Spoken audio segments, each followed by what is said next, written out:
Friends ఇప్పుడే అందిన వార్త బీజేపీలో చేరబోతున్న ఇద్దరు ఎమ్మెల్యేలు బీఆర్ఎస్కు మరో భిక్షాక్ అంటూ లేటెస్ట్ అప్డేట్ రావడం జరిగిందండి. సో ఆ వివరాలు ఏంటని కూడా వీడియోలో తెలుస్తుంది. వీడియో చివరి చూడండి అర్థమవుతుంది.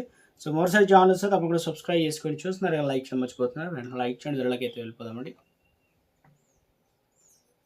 తెలంగాణ రాజకీయాల్లో మరోసారి ఆకర్ష్ ప్రకంపనలు అయితే సృష్టిస్తుందన్నమాట. ఇక రాష్ట్రంలో ఇప్పటికే అధికారాన్ని చేజిక్కించుకోవాలని లక్ష్యంగా ముందుకు అడుగులు వేస్తున్నటువంటి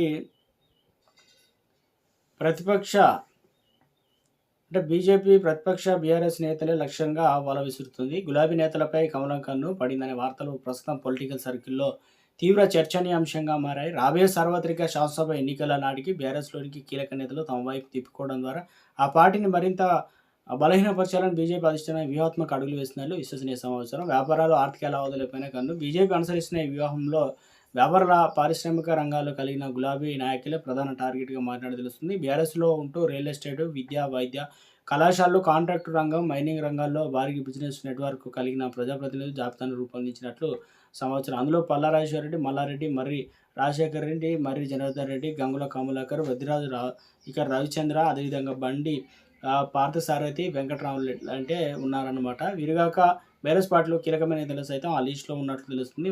వారు పార్టీలో చేరాలని కోరడం, అందుకు నిరాకరిస్తే వారి వ్యాపారాలు, గతంలో జరిగిన ఆర్థిక లావాదేవీల ఆధారంగా కేంద్ర దర్యాప్తు సంస్థలు, నిఘా విభాగాల ద్వారా విచారణకు భయం చూపిస్తారనే ఆరోపణలు గులాబీ శ్రేణుల నుంచి వినిపిస్తుంది. బీఆర్ఎస్ నేతల్లో ఆందోళన రేకెత్తిస్తుంది. మల్లారెడ్డి చేరికపైన ఊహాగానాలు, ఈ వ్యూహాత్మక పరిణామాల నేపథ్యంలో మాజీ మంత్రి మేడ్చల్ ఎమ్మెల్యే ఇక మల్లారెడ్డి బీజేపీలో చేరుతారని రాజకీయ వర్గాల్లో ప్రచారం ఊపందుకుంది.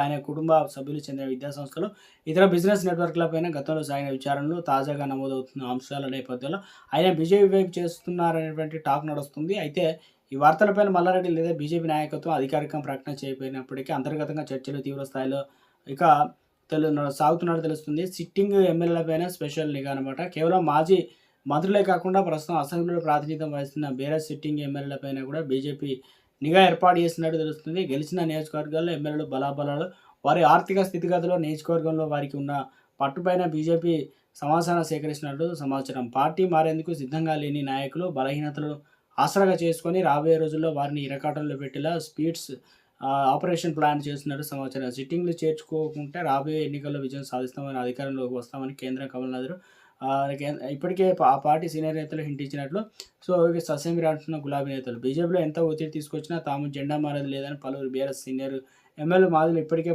తెగేసి చెప్తున్నా. పార్టీ అధికారంలో లేకపోయినా రాజకీయ దాడులకు భయపడి ఆత్మగౌరవాన్ని తాకట్టు పెట్టము అని పేర్కొంటూ ఆర్థిక నిలకడగా ఉన్నప్పటికీ రాజకీయ బెదిరింపులకు భయపడి జెండా మార్చే ప్రసక్తి లేదని తేల్చి చెప్తున్నట్లు కేసీఆర్ నాయకత్వంలో కలిసికట్టుగా పనిచేస్తామని చెప్తున్నప్పటికీ కమల్నాథ్ దూకుడుతో రాష్ట్ర రాజకీయాల రాబోయే రోజులు ఎలాంటి మలుపు తిరుగుతాయనేది చూడాలన్నమాట.